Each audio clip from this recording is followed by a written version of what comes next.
మొదటి రాజుల గ్రంథము 8వ అధ్యాయము 10-11 వచనాలు చదువుకుందాం. మొదటి రాజుల గ్రంథము 8వ అధ్యాయము 10-11 వచనాలు చదువుకుందాం. యాజకులు పరిశుద్ధ స్థలముల నుండి బయటికి వచ్చినప్పుడు మేఘము యెహోవా మందిరమును నింపెను. కాబట్టి యెహోవా తేజో మహిమ యెహోవా మందిరములో నిండుకొనగా ఆ మేఘమున్న హేతు చేత యాజకులు సేవ చేయుటకు నిలువలేకపోయిరి. ఇక్కడ మనం దేవుని యొక్క వాక్యం గమనిస్తే దేవుని యొక్క మహిమ దేవుని మందిరం మీదకి దిగి వచ్చింది. ఎప్పుడు దిగొచ్చిందంటే సొలొమోను యెరూషలేము దేవాలయమును కట్టినప్పుడు దేవుని యొక్క మహిమ ఆ మందిరం మీదకి దిగి వచ్చినట్టు ఇక్కడ చూస్తున్నాం. ఇక్కడ మనం మొదటిగా గమనించాల్సింది ఏంటంటే అంతకు మునుపు దేవుని మహిమ ఇశ్రాయేలు ప్రజల నుంచి వెళ్ళిపోయింది. మరలా ఇప్పుడు దిగొచ్చింది మందిరం కట్టినాక. ఎందుకు వెళ్ళిపోయింది అని మనం గమనిస్తే దీనంతటికి కారణము ఏలి కుమారులు. ఏలి దేవుని యొక్క మందిరములో ఒక యాజకుడిగా ఉన్నాడు. ఈ యొక్క ప్రధాన యాజకుడిగా ఈ యొక్క దేవుని యొక్క మందిరంలో ఈ ఏలి ఒక దేవుని యొక్క యాజకుడిగా ఉన్నాడు. అతని కుమారులు దేవుని యొక్క మందిరములో సేవ చేస్తున్నామని చెప్పుకుంటూ దేవుని యొక్క మందిరాన్ని పాడు చేస్తున్నారు. దేవుని యొక్క మందిరంలోకి ఎవరైనా వచ్చినప్పుడు కానీ, ఏదైనా బలులు తీసుకొని వచ్చినప్పుడు కానీ, ఏదైనా అర్పణలు తీసుకొని వచ్చినప్పుడు కానీ దేవునికి ఏ విధంగా అర్పించాలో ఆ విధంగా అర్పించకుండా అక్రమముగా అన్యాయంగా ప్రవర్తిస్తున్నారు. మన దేవుడు అసలే రోషం కలిగిన వాడు. ఎంత తప్పునైనా క్షమిస్తాడు కానీ ఆయనను ఆరాధించే సమయంలో మాత్రము ఎలా ఉండాలంటే పరిశుద్ధంగా ఆచరించాలంట. దేవుని యొక్క పరిశుద్ధ దినాన్ని నీ దేవుని యెహోవా నామమును వ్యర్థంగా ఉచ్చరించొద్దు అని బైబిల్ చెప్తుంది. 10 ఆజ్ఞలు ఈ యొక్క ఆజ్ఞ కూడా ఉంది. అలాంటిది ఈ ఏలి కుమారులు దేవుని మందిరంలో ఎలా ఉన్నారంటే అపవిత్రంగా జీవిస్తున్నారు, అన్యాయంగా నడుచుకుంటున్నారు, బలులు సరిగా అర్పించవలసిన విధంగా అర్పిస్తలేరు, వచ్చే ప్రజల నుంచి దోచుకుంటున్నారు, వచ్చే జనుల దగ్గర నుంచి అక్రమముగా అన్యాయం ఇంకా దోచుకుంటున్నారు. అక్రమముగా అన్యాయంగా ప్రవర్తిస్తూ అర్పించవలసిన బలులు సరిగా అర్పించకుండా పాపముతోని కలంకంతోని అర్పిస్తూ అన్యాయంగా జీవిస్తూ దోచుకుంటున్నారు. వస్తున్న ఇజ్రాయెల్ ప్రజలు కూడా వీళ్ళ ప్రవర్తన చూసి అసహ్యం పుట్టింది, అసహ్యం అనిపించింది. అంతేకాకుండా ఈ ఏలి కుమారులు ఏం చేసేవారంటే వస్తున్న వారితో కూడా పాపం చేసేవారు. దేవుని మందిరానికి వస్తున్న వారితో వ్యభిచారం పాపం చేసేవాళ్ళు. ఎంత ఘోరాతి ఘోరంగా జీవించినారంటే అసలు దేవునికే కోపము కలిగించే విధంగా జీవించినారు. అలాంటి సమయంలో ఏలి అన్న కనీసం ఒక యాజకుడిగా ఉన్నాడు దేవుని మందిరంలో. అలాంటి ఏలి అన్న కనీసం కుమారులు తప్పు చేస్తున్నప్పుడు చెప్పాల్సింది పోయి చెప్పట్లే, చూసి చూడనట్టుగా ఉన్నాడు. ఎందుకంటే ఆయన కుమారులే కదా, గద్దించలేని స్థితిలో ఉన్నాడు, ఏం చెప్పలేని స్థితిలో ఉన్నాడు, చూసి చూడనట్టుగా వదిలిపెట్టేస్తున్నాడు. ఈరోజు చాలా మంది కూడా ఏం చేస్తారంటే అలాగనే చేస్తారు. పిల్లలు కదని గార్భం చేస్తారు. నా పిల్లలే కదా, నా కొడుకే కదా, నా బిడ్డే కదా అని గర్వం పెంచుకుంటూ వాళ్ళు ఎలా జీవించినా కూడా పట్టించుకోరు. ఎవలా ప్రవర్తిస్తున్నా కూడా అట్నే చూస్తూ వదిలిపెడతారు కానీ వాళ్ళని ఒక క్రమముగా కానీ ఒక మంచి మార్గంలో నడిపించాలని ఉన్నదిగా. అలా చేస్తే మీకే కళ్ళకు పొగ మారిపోతారు, మీ తలనొప్పిగా మారిపోతారు. పిల్లలని కంట్రోల్ చేయకపోతే, అదుపులో పెట్టకపోతే, సరైన మార్గంలో చిన్నప్పటి నుంచి నడిపించకపోతే పెద్ద అయిన తర్వాత మీకు తలనొప్పిగా మారిపోతారు. మిమ్మల్ని దూషణ పాలుగా, నిందల పాలుగా, శ్రమల పాలుగా చేస్తారు పిల్లలు. అందుకనే వాళ్ళు చిన్నప్పుడే, మొక్కగా ఉన్నప్పుడే వాళ్ళని సరి చేస్తూ రావాలి. గార్వం చేయొద్దు, వాళ్ళని ఒక క్రమంగా పెంచాలి. అప్పుడు మాత్రమే నువ్వు అనుకున్న విధంగా వాళ్ళు ఎదగలుగుతారు. ఇక్కడ ఏలు కూడా అలానే చేశాడు. నా పిల్లలే కదా, నా కొడుకులే కదా అని చూసి చూడనట్టుగా జీవిస్తున్నాడు. తప్పు చేస్తున్నప్పుడు, అరే మీరు తప్పు చేస్తున్నారు, ఇలా దేవునికి నైవేద్యాలు, బలులు ఇలా వ్యర్థంగా అర్పించకూడదు, వ్యర్థంగా ఇట్లా ఎక్కువ తీసుకోకూడదు, ఇట్లా అన్యాయంగా ప్రవర్తించకూడదు, ఈ విధంగా పాపం చేయకూడదు, మన దేవుడు రోషం కలిగిన వాడు, అలా చేయకూడదు నానా, దేవుని శిక్ష వస్తుంది మనకి అని చెప్పాలిగా. చెప్పలేదు. అంతా అయిపోయిన తర్వాత దేవుని కోపం అంతా కూడా మీదకి వచ్చే సమయంలో అప్పుడు చెప్తున్నాడు, అరే మీరు చేసే తప్పు, అలా చేయకూడదు నానా అని చెప్తున్నాడు చివరికి. అంత అయిపోయిన తర్వాత చెప్తే ఏం సుఖం?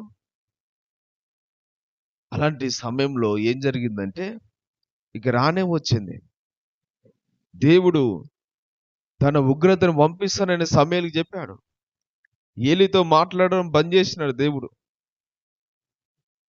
సమయలతో మాత్రం మాట్లాడి, ఇదిగో ఏలి కుమారుల్ని, ఏలిని ఒక్కరోజే నేను హతమార్చబోతున్నాను చెప్పాడు. ఎందుకు ప్రభువా అంటే, వాళ్ళు నా దృష్టికి నీచులుగా, అసహ్యులుగా, విరోధంగా పాపం చేసినారు వాళ్ళు. అందుకని నిన్ను తుడిచివేయాలని చూస్తున్నాను. ఓ రోజు వచ్చింది, ఇశ్రాయేలు పోయి ఫిలిస్తీయులతో యుద్ధం చేయబోతున్నారు. అలాంటి సమయంలో ఈ ఏలి కుమారులు కూడా యుద్ధానికి వెళ్ళారు. ఆ సమయంలో ఏలి ఇద్దరు కుమారులు కూడా ఆ యుద్ధంలో చచ్చిపోయినారు. ఈ ఇశ్రాయేల్ ప్రజలు మందసం తీసుకుపోయినారు, దేవుని మందసముని యుద్ధంలోకి. ఆ మందసము కూడా పట్టబడ్డది, ఫిలిస్తీయులు తీసేసుకున్నారు. ఇంటికి వచ్చి ఒక పనివాడు చెప్పినాడు, అయ్యా యుద్ధంలో నీ ఇద్దరు కుమారులు చచ్చిపోయారు. అంతేకాదు దేవుని మందసము ఫిలిస్తీయులు దోచేసుకున్నారు, పట్టుకున్నారు. ఎప్పుడైతే మందసము ఫిలిస్తీయులు తీసుకున్నారని, పట్టుకున్నారని చెప్పినాడో, ఆ మాట వినగానే ఏలి అక్కడికక్కడే ఇట్లా కూలబడి మెడ విరిగి చచ్చిపోయాడు. స్పాట్లో చచ్చిపోయాడు. ఆ సమయంలో ఆ ఏలి కుమారులలో ఒకని భార్య, ఆమె అప్పుడే నిండి గర్భంతో ఉంది. ఆ సమయంలో గర్భం ధరించి ఒక కుమారుని కన్నది. ఆమె కూడా చావు బతుకులో ఉండి ఇక చచ్చిపోయే స్థితిలో ఉంది. ఇక కుమారుని కన్నది, ఆమె కూడా చచ్చిపోయే స్టేజ్లో ఉంది. అమ్మా నీకు కుమారుడు పుట్టాడు, ఈయనకి ఏం పేరు పెట్టాలి, మరి నువ్వు చచ్చిపోబోతున్నావు అనగానే, నా భర్త చచ్చిపోయాడు,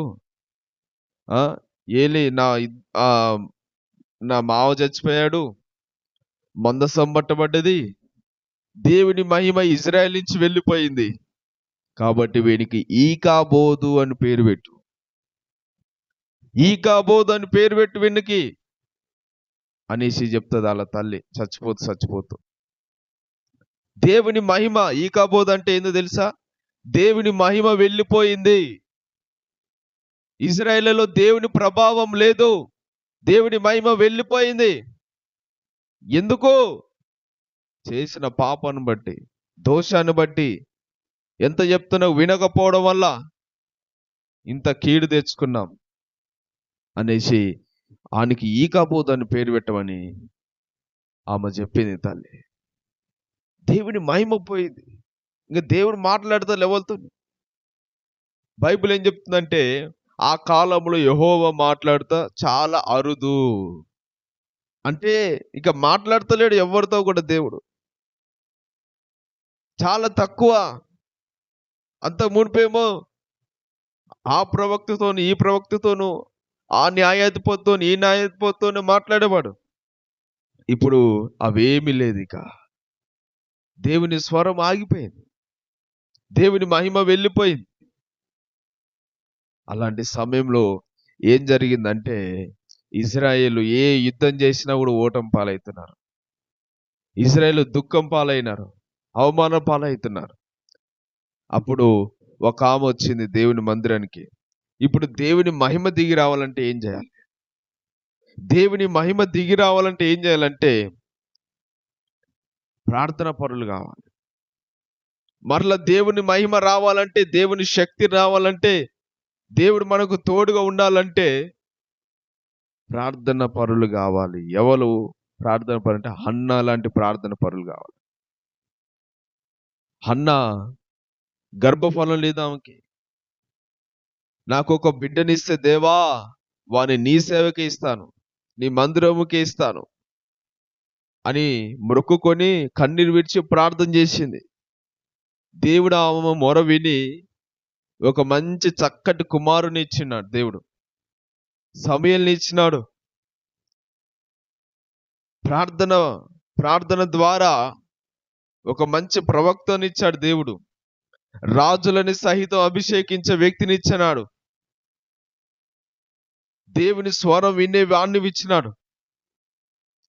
అందుకనే ప్రార్థన చేయాలి. మనం నష్టాలు ఉన్నప్పుడు, కష్టాలు ఉన్నప్పుడు మాత్రమే కాదు, ఎల్లప్పుడూ చేయాలి దేవునికి ప్రార్థన. ఇక్కడ దేవుని మహిమ రావాలంటే ఏదో దేవునికి అన్ని ఇస్తే రాదు, బలులు అర్పిస్తే రాదు, ఏదేదో చేస్తే రాదు. మరలా దేవుని కాళ్ళు పట్టుకొని కన్నీరు విడిచి బతిలాడుకోవాలి, ప్రార్థన చేయాలి. ప్రార్థన చేస్తూ చేస్తూ చేస్తూ చేస్తూ చేస్తూ చేస్తూ ఉన్నప్పుడు మాత్రమే దేవుని మహిమ దిగి వస్తుంది, ఉత్తిగా రాదు. ఒక బిల్డింగ్ కట్టడం చాలా కష్టమవుతుంది, ఎన్నో సంవత్సరాలు పడుతుంది. కూల్చడానికి ఒకరోజు చాలు. అట్లనే కూలిపోయింది, మరలా అది కట్టబడాలంటే ఎంతగానో ప్రార్థన చేయాలి. అలా ప్రార్థన చేయాలి. అన్న లాంటి ప్రార్థన పరులు కావాలి. కన్నీరు విడిచి ప్రార్థన చేయాలి, రోదనతో ప్రార్థన చేయాలి, విరిగి నలిగిన మనసుతో ప్రార్థన చేయాలి, పూర్ణ హృదయంతో ప్రార్థన చేయాలి, రాత్రి అంతా ప్రార్థన చేయాలి, విడవకుండా ప్రార్థన చేయాలి, దేవుని దగ్గర నుంచి జవాబు వచ్చేంత వరకు ప్రార్థన చేయాలి, పట్టుదలతో చేయాలి. అప్పుడు మాత్రమే మన ప్రార్థనకు జవాబు వస్తుంది. చాలా మంది ఏం చేస్తారంటే, ఇన్ని సంవత్సరాలు చేస్తున్నాను, నా ప్రార్థనకు జవాబు రావట్లేదు, ఇంక నేను ఎందుకు చేయాలని బంద్ చేస్తారు. ఇంకొంతమంది ఏమో ఒక్కసారి 2 సార్లు చేసి వదిలిపెడతారు. అలా చేయకూడదు. యాకోబు అలా చేయలే. నా దేవా నన్ను ఆశీర్వదిస్తగా నిన్ను బోనిని అన్నాడు. అలాంటి పట్టుదలకి ప్రార్థన చేయాలి. యేసుప్రభువు కూడా చెప్పాడు, మీరు విసుకకుండా ప్రార్థన చేయండి, ప్రార్థనలు విసిగిపోవద్దు, జవాబు వచ్చేంత వరకు చేయండి, దేవుడు మీకు జవాబు ఇస్తాడు. విశ్వాసంతో చేయండి, దేవుని దగ్గర నుంచి జవాబు వస్తుంది. ఈరోజు హన్నా ప్రార్థన ద్వారా సమూయేలు లాంటి ప్రవక్త బయటకు వచ్చినారు. రెండోదిగా దేవుని స్వరం వినేవాళ్ళు కావాలి. దేవుని మహిమ రావాలంటే దేవుని స్వరం వినేటోళ్ళు కావాలి. మొదటిగానేమో ప్రార్థన చేసేటోళ్ళు కావాలి, రెండోదిగా ఏమో దేవుని స్వరం వినేటోళ్ళు కావాలి. సమూయేలు దేవుని స్వరం వినేవాడు. హన్నా ఆ సమూయేలు పాలు మరవగానే మొక్కుకుంది కదా దేవునికి ఇస్తా అని సమూయేలుని. ఆ చిన్న ఆ యవ్వన చిన్న పిల్లగాని ఆ సమూయేలుని తీసుకొచ్చి దేవుని మందిరానికి, అయ్యా మరి నేను ఆ రోజు ప్రభు సన్నిధిలో కన్నీరు విడిచి నాకు బిడ్డనిస్తే ఆ బిడ్డని నీకు ఇస్తాని మొక్కుబడి చేసుకున్నాను కదా, దేవుడు నా ప్రార్థన ఆలకించాడు, నాకు కొడుకునిచ్చాడు, మళ్ళా వాణ్ణి దేవుని సేవకి ఇస్తున్నాను, మందిరంలో అప్పగిస్తున్నాను, మందిరంలో పెద్ద ఆయనకి అప్పగించింది. అప్పుడు ఆ బుడ్డ బాలుడు ఆ సమూయేలు అంట, దేవుడెవరో తెలవకపోయినా కూడా చిన్న వయసులో, అంటే 1 సంవత్సరం కావచ్చు పాలు మార్చిందంటే, అలాంటి చిన్న వయసులో ఉన్నప్పుడు వదిలిపెట్టింది. ఆ రోజేనంట సాష్టాంగ దేవుని సన్నిధిలో దేవుని మొక్కినాడంట. అంత చిన్న పిల్లగానికి దేవుని గురించి ఏం తెలుసు? దేవుని సన్నిధి తీసుకొని రాగానే ఆ పిల్లగాడంట సాష్టాంగ నమస్కరించి దేవుని మొక్కినాడంట ఇట్లా పడుకొని. అంత పరిశుద్ధుడు, అంత వినయం కలిగి, అంత భయభక్తులు కలిగి ఉన్నాడు చిన్నప్పటి నుంచే. అందుకనే దేవుడు అతనితో మాట్లాడాడు. దేవుని స్వరం విన్నాడు. ఏలితో మాట్లాడలే, తన కుమారులతో మాట్లాడలే, ఎవరితో మాట్లాడలే, సమూయేలుతో మాట్లాడినాడు. సమూయేలు అంటే ఇంకా దేవుని ఎరగని వాడై ఉన్నాడు, యెహోవా ఎవరో ఎరగని వాడై ఉన్నాడు. అయినా కూడా దేవుడు ఆయనతో మాట్లాడటానికి ఇష్టపడ్డాడు. ఏలి కుమారులు చేసిన పాపాన్ని సమూయేలుకి చూపించాడు. నేను ఇట్లా చేయబోతున్న సమూయేలు అని పిలిచినాడు, సమూయేలు సమూయేలు సమూయేలు అని నేను పిలిచి, అయ్యా నీ దాసుడు ఆలకిస్తున్నాడు చెప్పయ్యా అనేసి సమూయేలు. చూడండి, దేవుని స్వరం విన్నాడు. అందుకనే సమూయేలు ఉన్నంత కాలం అంట ఇజ్రాయేల్ ఎలా ఉన్నారంటే ప్రతి విషయంలో కూడా యుద్ధంలో జయించినారంట. సమూయేలు ఉన్నంత కాలము ఆ యొక్క దేవుని చెయ్యి అంట ఇజ్రాయేల్ ప్రజల యొక్క శత్రువులందరికి విరోధంగా ఉందంట. అంటే సమూయేలు నిత్యము ప్రార్థన చేసేవాడు కాబట్టి, దేవుని మాట వినేవాడు, దేవుని స్వరం వినేవాడు కాబట్టి శత్రువులు మొత్తం కూడా ప్రతి యుద్ధంలో కూడా ఓడిపోయేవాళ్ళు. ఇజ్రాయేల్ గెలిచేవాళ్ళు. దేవుని హస్తము శత్రువులకు విరోధంగా ఉంది. అందుకని ఈరోజు సమూయేలు దేవుని స్వరం విన్నాడు, రాజులను అభిషేకించినాడు. మొట్టమొదటిగా రాజులను అభిషేకించి గొప్పగా దేవుడు వాడుకున్నాడు సమూయేలు. మనం దేవుని స్వరం వినే వాళ్ళు ఉండాలి. మనుషుల స్వరం కాదు, వ్యర్థమైన మాటలు వింటారు. దేవుని నమ్ముకొని ఆ మాటలు ఈ మాటలు వినడం కాదు, ఈ మాటలు ఆ మాటలు చెప్పడం కాదు, వ్యర్థమైన మాటలకు చెవు కోసుకోవద్దు. ఈ అంటే చాలా మంది ముస్లిము ముచ్చట్లన్నా, వ్యర్థమైన ముచ్చట్లన్నా, ఈడ కూర్చొని ఇట్లాంటి ముచ్చట్లు ఇవన్నీ ఇవి కాదు వినేది. దేవుని స్వరం వినే వాళ్ళు ఉండాలి. వినాలంటే ఏం చేయాలి? దేవుని మందిరం కనిపెట్టాలి, దేవుని పాదాల దగ్గర కనిపెట్టాలి. సమూయేలు దేవుని మందిరంలో ఉన్నప్పుడు దేవుడు అతనితో మాట్లాడినట్లుగా నువ్వు కూడా దేవుని పాదాల దగ్గర ప్రార్థన చేస్తున్నప్పుడు దేవుని స్వరం వినగలుగుతావు. ముసలమ్మ ముచ్చట్లు పెడుతుంటే వినలేవు, లోక వార్తలు మాట్లాడుతున్నావు వినలేవు, లోకాశల పైన మనసు పెట్టి వాటిని ఆలోచిస్తున్నప్పుడు వినలేవు, పాపం నీలో ప్రవేశిస్తూ పాపిష్టి జీవితం జీవిస్తున్నప్పుడు దేవుని స్వరం వినలేవు. నువ్వు దేవుని పాదాల దగ్గర ప్రార్థన చేస్తున్నప్పుడు దేవుని స్వరం వినగలుగుతావు. అందుకని ఈరోజు మనం దేవుని స్వరం వినాలి. మూడోదిగా దేవుని హృదయానుసారిగా ఉండాలి. హృదయానుసారులు. దేవునికి హృదయము అంటే దేవుని అర్థం చేసుకునే మనసు ఉండాలి. దేవుని అర్థం చేసుకునే మనసు ఎవరికి ఉందంటే దావీదుకు ఉంది. దావీదు నీవు నా హృదయానుసారుడు అనేసి దేవుడు అంటాడు. ఒక బిరుదునిస్తాడు. ఎలా అంటే దావీదు అనుకుంటాడు ఒకరోజు, అరే నేనేమో ఒక మిద్దెలలో మేడలలో ఉన్నాను, దేవుడేమో ఒక గుడిసెలలో ఉంటున్నాడు. ఇది నాకు నచ్చట్లే. ఇదేం పద్ధతి? నేను ఒక మనిషిని ఇంత పెద్ద పెద్ద మేడలలో ఉంటున్నాను. ఈ భూమి ఆకాశాలు సృష్టించిన దేవుడు ఏమో, నన్ను రాజుకు చేసిన దేవుడేమో ఆ గుడిసెలలో ఆ పాకలలో ఉంటుండు. ఇది బాలే. కాబట్టి ఒక మంచి మందిరం కట్టాలి దేవునికి అని ఆలోచించినాడు. చూడు ఎంత మంచి ఆలోచన. హృదయానుసారుడు, దేవునికి ఎక్కువ ప్రాధాన్యత ఇస్తున్నాడు. దేవుని మనసు ఏందో తెలుసుకుంటున్నాడు.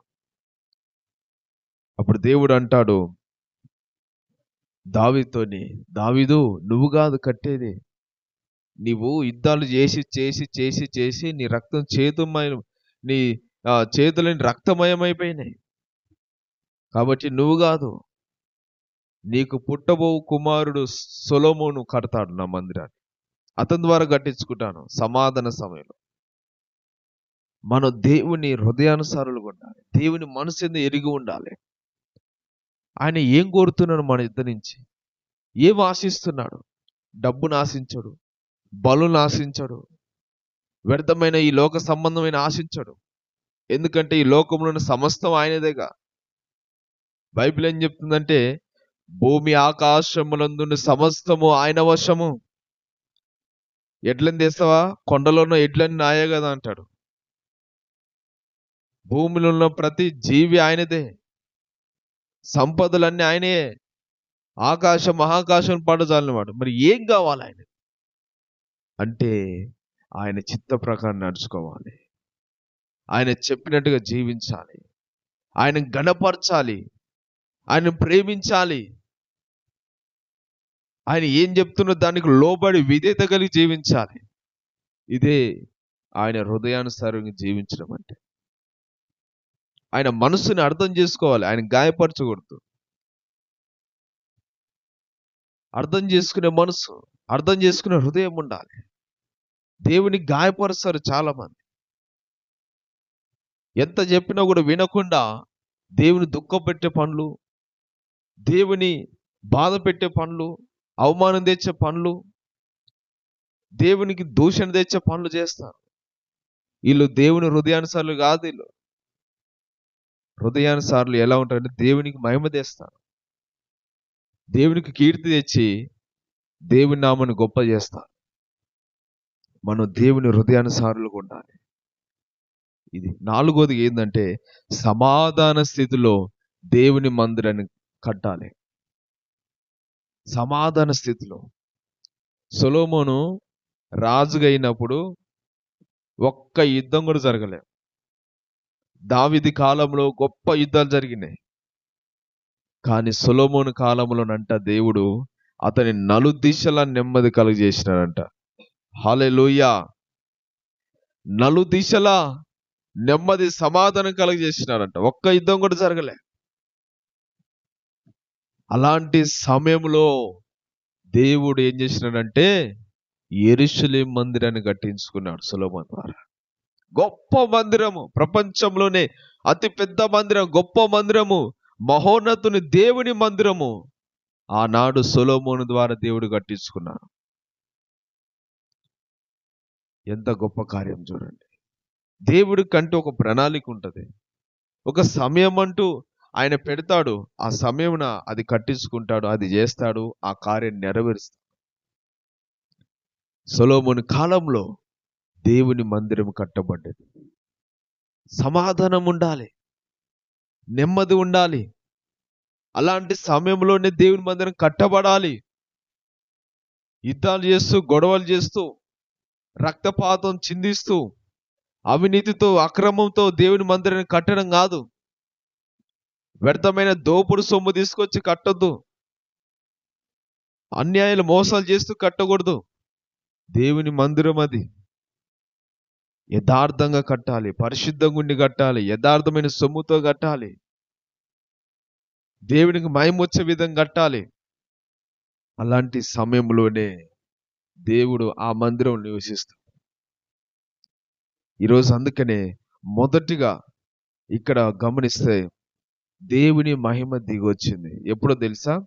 ఈ 4 పనులు జరిగిన తర్వాత దేవుని మహిమ దిగొచ్చింది. హల్లెలూయా. ఇక్కడ యాజకులంట పరిశుద్ధ స్థలం నుండి బయటికి వచ్చినప్పుడు మేఘము యెహోవా మందిరం నింపెను. కాబట్టి యెహోవా తేజో మహిమ యెహోవా మందిరంలో నిండుకొనగా ఆ మేఘమున్న హేతువు చేత యాజకులు సేవ చేయుటకు లోపలికి నిలవలేకపోయిరి. యాజకులు ఇక్కడ సొలొమోను మందిరం కట్టి లాస్ట్గా గొప్ప విందు చేస్తాడు, గొప్ప ప్రారంభోత్సవం చేస్తాడు, దేవునికి ఆ మందిరం ప్రతిష్ఠిస్తాడు. అప్పుడు ఒక ప్రార్థన చేయమని అందరు కోరుతారు సొలొమోను. ఆ సొలొమోను ప్రార్థన చేసి ముగించగానే ఇక్కడ దేవుని మహిమ మరలా దిగి వచ్చింది. దేవునికి స్తోత్రం. హల్లెలూయా. దేవుని తేజో మహిమ, దేవుని మేఘ స్తంభము మరలా ఈ యెరూషలేము దేవాలయం మీదకి దిగి వచ్చినది. ఆ యాజకులు సేవ చేయడానికి నిలవలేకపోయినారంట. అక్కడ మందిరంలో నిండుకొనగా ఆ మేఘమున్న హేతు చేత యాజకులు సేవ చేయుటకు నిలవలేకపోయారు. అంత ప్రభావం దిగొచ్చింది దేవుని మందిరం పైన, దేవుని యొక్క మహిమ దిగొచ్చింది. కన్నులారా చూసినారు వాళ్ళంతా. ఆనాడు ఏలి కుమారుడు పాపం చేసినప్పుడు పోయిన మహిమ మరలా సొలొమోను దేవుని మందిరం కట్టినప్పుడు ఆ మందిరం ప్రారంభోత్సవం రోజున మరలా దేవుని మహిమ దిగొచ్చింది. ఈరోజు మనము దేవుని మహిమ తిరిగి రావాలంటే మహిమ ఉన్నప్పుడు మాత్రమే దేవుడు మనకు తోడుగుంటాడు, ఆయన మనకు నీడగుంటాడు, మనకు ప్రతి విషయంలో సాయం చేస్తాడు. ఆయన తోడు నీడ లేకపోతే ఈ లోకములో మనం ఎక్కడ వెళ్ళినా కూడా అపజేయాలి, ఓటములు, సమాధానం ఉండదు, సంతోషం ఉండదు. ఎంత సంపాదించినా సిరిగిపోయిన సంచిలో వేసినట్టు అవుతుంది. ఏది కూడా సాధించలేము, చేయలేము. ఇశ్రాయేలు ప్రజలు ప్రతిసారి ఓడిపోయినారు, దేవుని మహిమ పోయిన తర్వాత ఓటమి పాలైపోయినారు. అందుకని ఈరోజు దేవుని మహిమ దిగి రావాలంటే నలుగురు వ్యక్తులు కావాలి. ఒకటి హన్నా లాంటి ప్రార్థన పరులు కావాలి, రెండోదిగా సమూయేలు లాంటి దేవుని స్వరం వినేటోళ్ళు కావాలి, మూడోదిగా దావీదు లాంటి దేవుని హృదయానుసారులు కావాలి, నాలుగోదిగా సొలొమోను లాంటి సమాధాన సమయంలో దేవుని మందిరం కట్టబడాలి. అప్పుడు మాత్రమే దేవుని మహిమ దిగి వస్తుంది. అందుకని ఈరోజు మనము ఇటు విధంగా జీవించాలని దేవుని వాక్యము సెలవిస్తుంది. కాబట్టి ఈరోజు మనం దేవుని దృష్టికి విరోధంగా పాపం చేయకుండా పరిశుద్ధంగా యథార్థంగా సమూయేలులాగా మనం కూడా నిందారహితులు దేవుని సన్నిధిలో జీవించాలి. సమూయేలు తన జీవిత కాలము కూడా దేవుని ప్రజల పక్షంగా ప్రార్థన చేశాడు. ఆయన ఒకసారి అంటాడు, నేను మీ అందరి కోసం ప్రార్థన చేయకపోతే నేను యెహోవా దృష్టికి విరోధంగా పాపం చేసిన వాడిని అవుతాను. అంటే అందరి కోసం ప్రార్థన చేసేవాడు, ఇశ్రాయేలు ప్రజల కోసం ప్రార్థన చేసేవాడు నిత్యం. అందుకని దేవుడు అతడు ఉన్నంత కాలము ఇశ్రాయేలు ప్రజలకి దేవుడు ప్రతి విషయంలో సహాయం చేసి విజయం దయచేసిన. ఈరోజు మనం కూడా అట్టి విధంగా జీవించుదాము.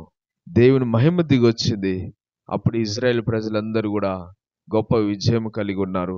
మనం కూడా దేవుని మందసము, దేవుని సన్నిధి ఉన్నప్పుడు, మహిమ ఉన్నప్పుడు మాత్రమే ప్రభువులో మనం నిలబడగలుగుతాము.